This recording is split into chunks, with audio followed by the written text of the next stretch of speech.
Nizamabad parliament స్థానానికి record స్థాయిలో nominations దాఖలయ్యాయి. ఇవాళ ఒక్కరోజే 173 మంది నామినేషన్ పత్రాలు దాఖలు చేశారు. మొత్తంగా 236 నామినేషన్లు దాఖలయ్యాయి. ఇవాళ రైతులు అధిక సంఖ్యలో నామినేషన్లు సమర్పించారు.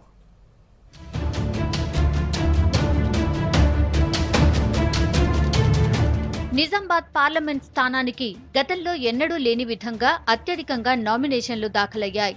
నిజామాబాద్ పార్లమెంట్ సెగ్మెంట్ పరిధిలోని రైతులు ఉదయం నుంచే నిజామాబాద్ కలెక్టరేట్ కి తరలి వచ్చారు. వందల సంఖ్యలో వచ్చిన రైతులు పోటాపోటీగా నామినేషన్లు వేశారు. 3 గంటల వరకే సమయం ఉండడంతో వాళ్లంతా టోకెన్లు తీసుకుని లోపలికి వెళ్లారు. ఒక్కరోజే 173 మంది తమ నామినేషన్ పత్రాలు దాఖలు చేశారు.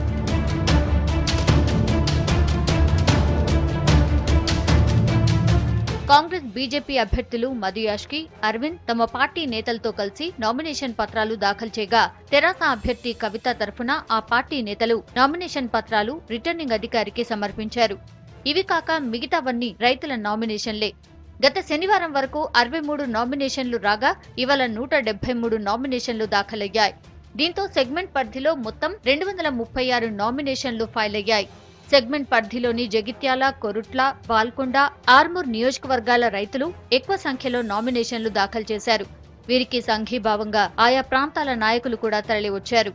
దయచేసి ఆలోచించండి. సెంట్రల్ గవర్నమెంట్ కానీ స్టేట్ గవర్నమెంట్ కానీ దయచేసి ఇలా నిజామాబాద్ నుంచి ఇంతమంది ఎందుకు రైతులు నామినేషన్ వేయడం జరుగుతుంది? దయచేసి ఒక్క నిమిషం ఆలోచించి దీనికి ధర ఖచ్చితంగా మద్దతు ధర నిర్ణయించి ఖచ్చితంగా మద్దతు ధర కావాల్సిందని.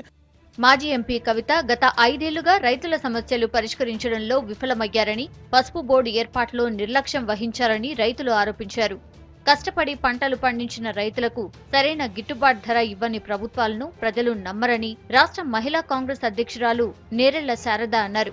ఈ ఎన్నికల్లో టీఆర్ఎస్ కి ప్రజలు గట్టి గుణపాఠం చెప్పనున్నారని బీజేపీ అభ్యర్థి అరవింద్ అన్నారు.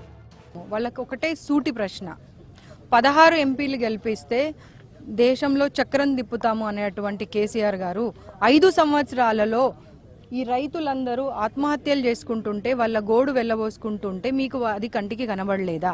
అంటే ఒక బోర్డు తీసుకొచ్చేటువంటి సత్తా లేని మీరు దేశంలో చక్రం తిప్పుతామని మళ్ళీ ఒకసారి ఎవరిని ఫూల్స్ చేయడానికి ఓట్ల కోసం ముందుకొస్తున్నారు అనేది రైతులు అడుగుతున్నటువంటి ప్రశ్న. అది కాంగ్రెస్ పార్టీ నాయకులు అడుగుతున్నటువంటి ప్రశ్న కాదు. భారీ సంఖ్యలో నామినేషన్లు దాఖలు కావడంతో అధికార పార్టీలో గుబులు మొదలైంది. రైతుల నామినేషన్లు ఉపసంహరించుకోకుంటే బ్యాలెట్ పేపర్ల ద్వారా ఎన్నికలు జరుగుతాయి. ఇదే జరిగితే ప్రధాన పార్టీల అభ్యర్థుల గుర్తులు వెతుక్కోవడానికి